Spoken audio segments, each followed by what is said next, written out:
warahmatullahi wabarakatuh. Waalaikumsalam warahmatullahi wabarakatuh. Alhamdulillah, alhamdulillahirabbil assalatu wassalamu ala asrofil anbiya'i wal mursalin wa ala alihi wa sahbihi rasulillah ajmain amma ba'du. Baiklah, saya akan menyampaikan modul-modul yang sudah saya hafal. Yang pertama, Al-Quran sebagai Al-Quran yang tersuci lain. Kaum muslim yakini Al-Quran sebagai wahyu Allah yang diturunkan langsung kepada Nabi Muhammad yang terjaga keasliannya. Al-Quran berperan sebagai penyempurna wahyu sebelumnya yang menegaskan pesan tauhid, keadilan, dan petunjuk. Dalam Al-Quran sangat jelas disebutkan kitab suci umat Yahudi seperti Taurat, Zabur, dan Injil. Yang kedua, wahyu dan ilham. Wahyu adalah sesuatu permakluman secara samar, cepat, dan terbatas yang diturunkan kepada orang-orang tertentu tanpa diketahui oleh orang lain. Sedangkan secara istilah, wahyu adalah kalam Allah kepada nabi-nabinya. Yang pemberi wahyu adalah Allah, penerima adalah nabi, dan perantaranya adalah malaikat. Selanjutnya adalah ilham. Ilham adalah sesuatu yang membuat seseorang dapat memahami perintah, larangan, motivasi, hingga ancaman. Ilham datang bagi manusia, ilham datang melalui bisikan sehingga membuat hati seseorang tergerak untuk berdoa, beristighfar, dan berbuat kebaikan, baik datang secara bisikan ataupun dari mimpi yang benar. Materi selanjutnya adalah keutamaan membaca Al-Quran. Keutamaan membaca Al-Quran adalah yang pertama, meningkatkan syafaat di hari kiamat. Yang kedua, melipat gandakan pahala. Yang ketiga, meninggikan derajat di surga. Yang keempat, sebagai obat yang menyembuh. Yang kelima, sebagai keberkahan dalam hidup. Dan ada juga manfaat membaca Al-Quran. Yang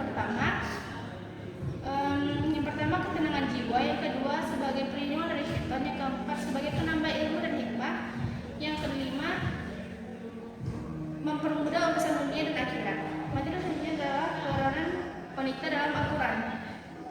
Yang pertama, peran wanita dalam Al-Quran itu terlintas ada 4. Yang pertama sebagai istri, yang kedua sebagai ibu, yang ketiga sebagai makhluk pribadi, yang keempat sebagai makhluk sosial. Nah, kalau berdasarkan konsep kesetaraan ada 2 peran wanita. Yang pertama sebagai sakan itu adalah ketenangan, yang dimana perempuan menjadikan tempat untuk menenangkan atau mendapatkan ketentraman dalam sebuah rumah.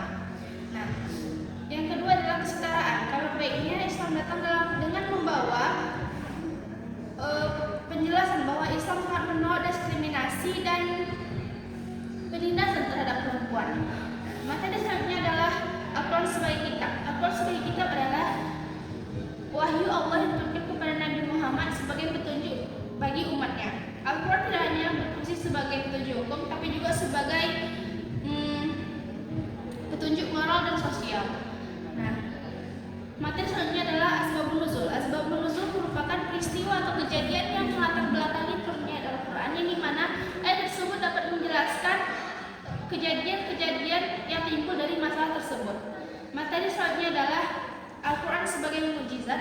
Al-Quran sebagai mukjizat Nabi Muhammad adalah Al-Quran merupakan mukjizat terbesar Nabi Muhammad, yang dimana karena sifatnya yang abadi dan tantangan yang tidak bisa dijawab oleh siapapun untuk menandinginya, baik dalam segi bahasa dan maupun konten yang berisi kebenaran ilmiah dan gaib manapun. Materi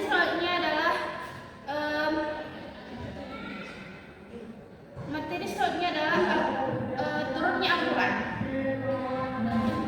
Turunnya Al-Quran merupakan peristiwa besar sekaligus memberitahukan kedudukannya bagi penghuni langit dan bumi. Al-Quran diturunkan pada malam Lailatul Qadar, yaitu adalah malam sebagai kemuliaan Nabi Muhammad SAW. Nah, materi selanjutnya adalah adab terhadap Al-Quran. Adab terhadap Al-Quran itu ada 1. Yang pertama, mengimani Al-Quran. Yang kedua, membaca Al-Quran. Yang ketiga, mengikuti Al-Quran. Yang keempat, membaca Al-Quran. Yang kelima, menjadikan Al-Quran sebagai sumber hukum. Yang keenam, meyakini Al-Quran satu-satunya pedoman. Materi ke-10 adalah qiraah dan qur'ah. Qiraah dan qur'ah adalah cara membaca Al-Quran dengan mazhab Ibnu Qiraat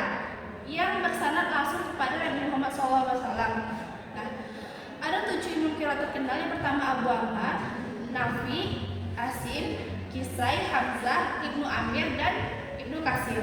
Materi ke-11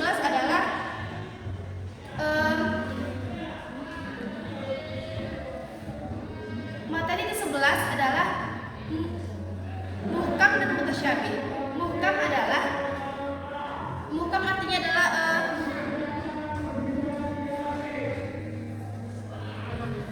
menahan atau menentukan antara dua hal. Hakim adalah individu yang dapat menghentikan ketidakadilan dan dapat memisahkan pihak-pihak yang berselisih. Nah,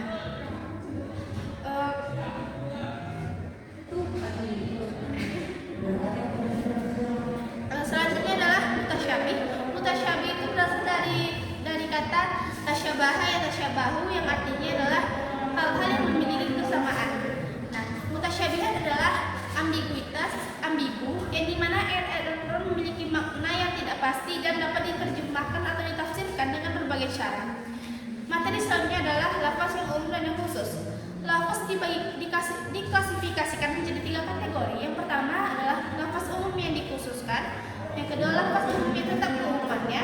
Yang ketiga, lafaz umum yang dimasukkan secara khusus. Nah, materi selanjutnya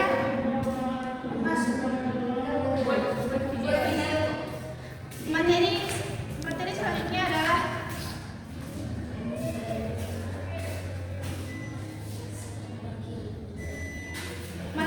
adalah studi Makkiyah dan Madaniyah. Makkiyah dan Madaniyah secara etimologi adalah Mekah dan Madinah, yang dimana kata-kata tersebut disandarkan kepada ayat-ayat Al-Quran berdasarkan tempat dan waktu turunnya. Nah, perbedaan Makkiyah dan Madaniyah adalah Makkiyah itu turunnya di kota Mekah, kalau Madaniyah turunnya di Madinah. Terus kalau peruntukannya, Makkiyah untuk penduduk Mekah dan sekitarnya, Madaniyah penduduk Madinah dan sekitarnya. Nah, kalau Makkiyah diturunkan sebelum Nabi Muhammad hijrah walaupun bukan di Mekah. Kalau Madaniyah diturunkan setelah Nabi Muhammad hijrah meskipun bukan di Madinah. Nah, materi selanjutnya adalah nasik dan mansukh. Nasik adalah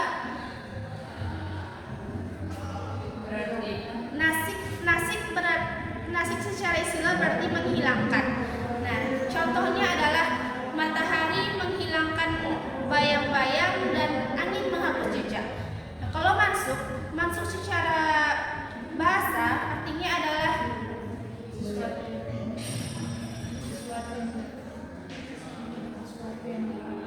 sesuatu yang dihapus. Nah, kalau secara istilah adalah hukum syara yang telah ada sebelumnya dan belum disesuaikan dengan hukum yang baru. Nah, materi selanjutnya adalah mutalak dan muqayyad.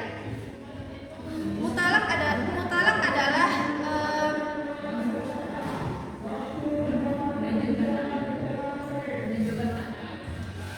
mutalak menunjukkan makna.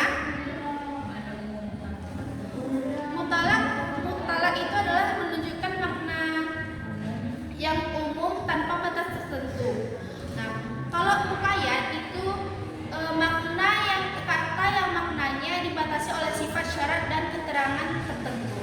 Nah, materi selanjutnya adalah apa manfaat mempelajari mutalak dan muqayyad? Manfaatnya adalah yang pertama, memahami Al-Quran secara tepat. Yang kedua, agar hukum syarat tidak disalahpahami. Dan yang ketiga, membantu para ulama menggali ilmu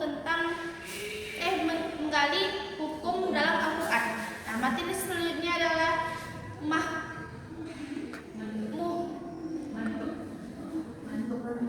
mantuk dan mafhum. Mantuk adalah arti kata yang diperlihatkan oleh lafaz yang diungkapkan, yakni arti kata itu tidak berdasarkan dari lafaz yang diucapkan. Nah, kalau mafhum, menurut Syafi'i Karim, mafhum itu adalah lafaz yang